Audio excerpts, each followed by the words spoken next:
வணக்கம். தடத்தின் மதிய நேர செய்திகளுடன் இணைந்து கொள்கிறீர்கள். விரிவான செய்திகளுக்கு முன் முதலில் தலைப்புச் செய்திகள்.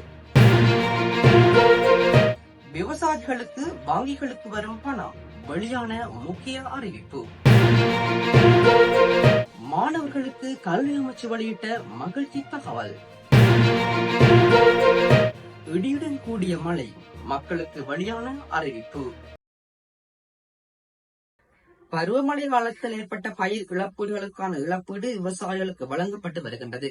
கடந்த மாதம் 28ஆம் தேதிக்குள் விவசாயிகள் இழப்பீடு பெறவில்லை என்றால் 1918 என்ற தொலைபேசி எண்ணை தொடர்பு கொள்ளுமாறு வேளாண்மை மற்றும் விவசாயிகள் காப்பீட்டு நிறுவனத்தின் தலைவர் பிரேமஸ்ரீ ஜசிங்கராஜ் கேட்டுக் கொண்டுள்ளார். கடந்த ஆண்டு நவம்பரில் ஏற்பட்ட வெள்ளப்பெருக்கு காரணமாக விவசாயிகள் பயிர் இழப்பை சந்திக்க வேண்டியிருந்தது. மிக குறுகிய காலத்திற்குள், அதாவது பயிர் சேதம் ஏற்பட்ட சுமார் 2 மாதங்களுக்குள் விவசாயிகளுக்கு பயிர் சேதத்திற்கான இழப்பீடு வழங்க அரசாங்கம் நடவடிக்கை எடுத்ததாக தலைவர் சுட்டிக்காட்டினார். முந்தைய அரசாங்கத்தின் காலத்தில் சிறுபோக பருவத்தில் ஏற்பட்ட பயிர் சேதத்திற்கான கொடுப்பனவுகள் கடந்த மாதம் வரை செலுத்தப்பட்டதாகவும் அவர் குறிப்பிட்டார். பெரும்போக பருவத்தில் ஏற்பட்ட பயிர் இழப்புகளுக்கான இழப்பீடு புலனறுவை, முல்லைத்தீவு மற்றும் வவுனியா மாவட்டங்களைச் சேர்ந்த 6234 விவசாயிகளின் வங்கிக் கணக்குகளில் செலுத்தப்படும் என்றும், கிட்டத்தட்ட 168 மில்லியன் ரூபாய் வரவு வைக்கப்படும் என்றும் விவசாயம் மற்றும் விவசாயிகள் காப்பீட்டு சபை அறிவித்துள்ளது. கடந்த மாதம் 28ஆம் தேதிக்கு முன்னர் மற்ற மாவட்டங்களில் பயிர் இழப்புகளுக்கு இழப்பீடு வழங்குமாறு கேட்டுக் கொள்ளப்பட்டுள்ளதாக தலைவர் பிரேமஸ்ரீ ஜசிங்கராஜ் தெரிவித்தார். இந்த பயிர் சேத இழப்பீட்டுக்கான கொடுப்பனவுகள் கடந்த 30ஆம் தேதி புலனறுவை மாவட்டத்தில் தொடங்கியது. கடந்த நவம்பரால் வெள்ளத்தால் சேதமடைந்த புலனறுவை, முல்லைத்தீவு மற்றும் வவுனியா மாவட்டங்களில் உள்ள விவசாயிகள் 13,377 ஏக்கர் பயிர் நிலங்களுக்கு இழப்பீடு பெறுவார்கள். முதல் கட்டத்தில் 6,234 விவசாயிகளுக்கு கிட்டத்தட்ட ரூபாய் 16.8 கோடி வழங்கப்பட உள்ளது. புலனறுவை, முல்லைத்தீவு மற்றும் வவுனியா மாவட்டங்களில் விவசாயிகளுக்கு சொந்தமான 13,376 ஏக்கர் விவசாய நிலங்களுக்கு இழப்பீடு வழங்க இந்த தொகை பயன்படுத்தப்படும்.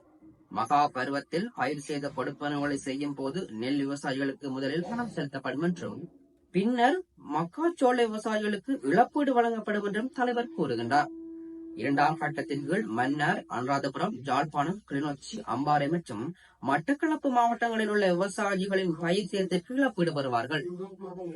கடந்த ஆண்டு நவம்பரில் ஏற்பட்ட வெள்ளத்தால் மகா பருவத்தில் பயிர் சேதத்தை சந்தித்த விவசாயிகளின் எண்ணிக்கை சுமார் 55,000க்கும் அதிகமாகும். மேலும் அளிக்கப்பட்ட விவசாய நிலங்களின் அளவு சுமார் 75,000 ஏக்கர் ஆகும். இதற்காக அரசு 18.5 கோடி ஒதுக்கியுள்ளது. இந்த ஆண்டு பயிர் சேத இழப்பீட்டிற்காக ஒதுக்கப்பட்ட தொகை ரூபாய் 1 பில்லியன் ஆகும்.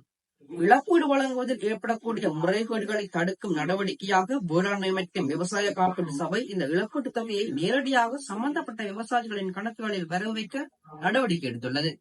இந்த இழப்பீடு வழங்கப்பட வேண்டிய விவசாயிகளின் பட்டியல்கள் பிராந்திய விவசாய சேவை அலுவலர்களின் பரிந்துரைகளுடன் விவசாய மற்றும் விவசாய காப்பீட்டு சபையால் பெறப்பட்டதை அடுத்து தொடர்பு உடைய இழப்பீடு வழங்கப்பட்டு வருகிறது. பாடசாலை மாணவர்களுக்கு காலணிகள் வாங்குவதற்கான வவுச்சர்கள் விநியோகம் மற்றும் பின்தங்கிய குடும்பங்களைச் சேர்ந்த மாணவர்களுக்கு பாடசாலை பொருட்களை வாங்குவதற்காக ரூபாய் 6,000 உதவித்தொகையை பிப்ரவரி 5ஆம் தேதிக்குள் அரசாங்கம் நிறைவு செய்யும் என்று கல்வி அமைச்சகம் தெரிவித்துள்ளது.